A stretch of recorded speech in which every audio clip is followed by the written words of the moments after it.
Hi, everyone. Hello.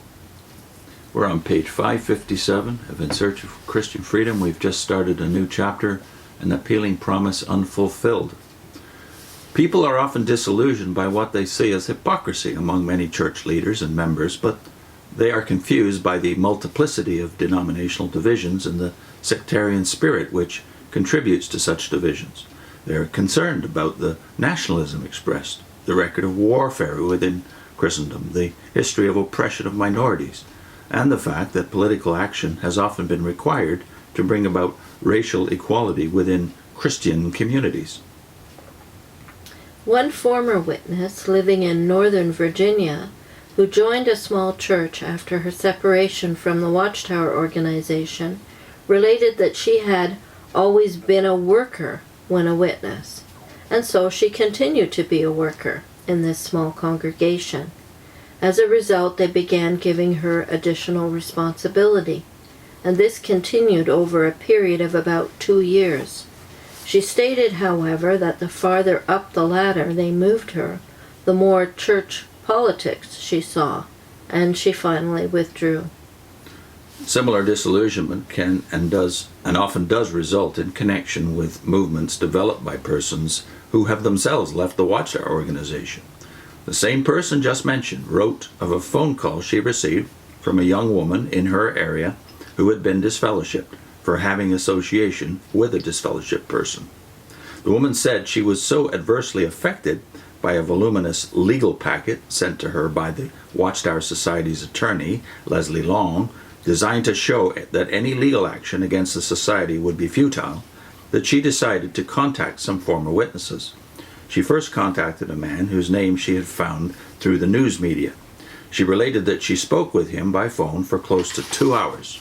As a result of his insistent dogmatism in pushing certain orthodox doctrine and his concern for receiving money before mailing her any information, her comment was that she felt that if he had been her only contact with a former witness, she would go back to the Watchtower organization.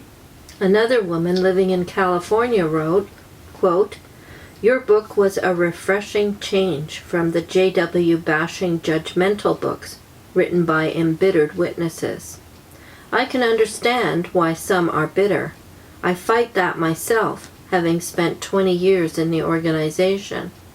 I desperately need to talk with someone for emotional support, but it's so hard to find balanced, non-judgmental advice from groups who seem to have as biased an agenda as the witnesses themselves. I've had enough closed-mindedness to last a long time." End of quote. A former witness living in Indiana had, due to the repressive position of the organization, taken out a post office box under an assumed name so as to be able to correspond safely with former witnesses. She wrote, quote, "So many ex-JWs I have seen on TV and read the literature show an attitude that turns me off. Perhaps it is smugness or vindictiveness.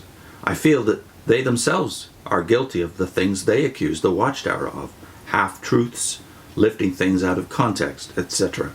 End of the quote. I am sincerely grateful that, as has been true of many, she wrote this letter to me largely because of feeling that Crisis of Conscience expressed a different spirit. Self-examination, then, should always precede critical assessment of another's position or claims. Otherwise, we can be focusing on the speck of sawdust in our brother's eye and failing to see the plank in our own. Some indeed focus on and magnify faults or errors found within the witness organization, which are essentially superficial. They see surface problems, but fail to see the more consequential underlying problems. They condemn only in those areas where they feel that their own, generally opposite position and claims will come off looking superior to the advantage of the particular religious systems they advocate. They fail to see where the crucial principles involved may call for adjustments in their own attitudes, positions, and claims. This resembles Pharisaism more than Christianity. In similar fashion, witnesses, when defending their organization, often place great emphasis on what amounts to appearance more than substance, on claim as opposed to reality, perhaps on intent as compared to actual result.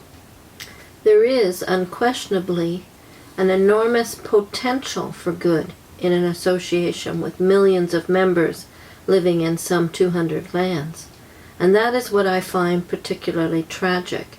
The way in which the effort of sincere persons toward attaining noble goals, an effort marked not only in hours and days and years, but often in entire lives, is so measurably diverted into a channel that causes it to come pitifully short of those goals. The very instrument that is supposed to aid them in furthering those goals proves to be a most serious hindrance to their attainment. It has diverted servants of the Spirit into being prisoners of the organization.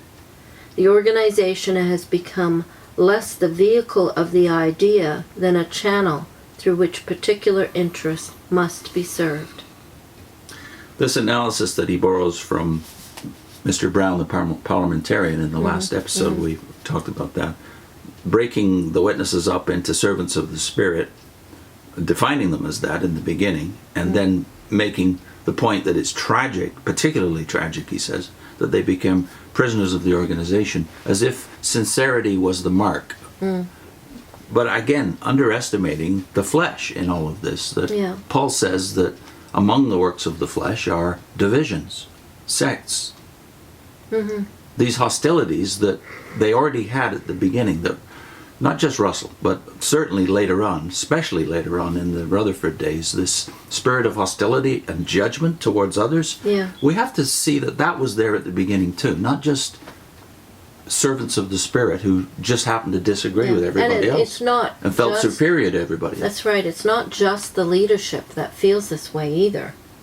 You know, if you're in with this group long enough, you start to think everybody else is wrong and everybody else, you know, you characterize the church without ever having been to it or been in association with it. So sincerity isn't enough. We never allowed sincerity to be a judgment on the people we met at the doors. They could be sincerely in a denomination and we'd still think they were terribly wrong. Dead at Armageddon. Yeah. So the sincerity, I don't doubt, was there with most of the early Russellites. But on the other hand, they'd made a fundamental error in deciding that they were right and everybody else was wrong. This tendency to correct Christendom is very much in the XJW community. Yeah, yeah. And this is without examination of what they never even perhaps were involved with. It's just an assumption that I don't like this part of what the witnesses are doing, but all their teachings are still in their mind right, and their judgments of other people are right. Well, you better re-examine it all before you make that claim, because you could be just going down another bad direction. And creating another cult. Yeah. So we'll look at a previous discussion of Ray, of Russell's attitude, at least his publicly expressed attitude, and how that he was much less schismatic, although the tendency was obviously in that direction, than his successors in the Rutherford era, and less judgmental. That's a very important point. Yeah. And we'll also link a video on the period of the judges. The basic problem here is that in the 1850s to 60s and 70s, and right up till today, people are doing what's right in their own eyes. They're reserving the right to judge everybody else out there as mistaken, at the very least, and therefore, in too many cases, doomed. Yeah. We think it's a good thing. I think when you hear that expression, doing what is right in your own eyes, you think of it as a good thing. But read the book of Judges, and everyone's doing that, and it's a mess.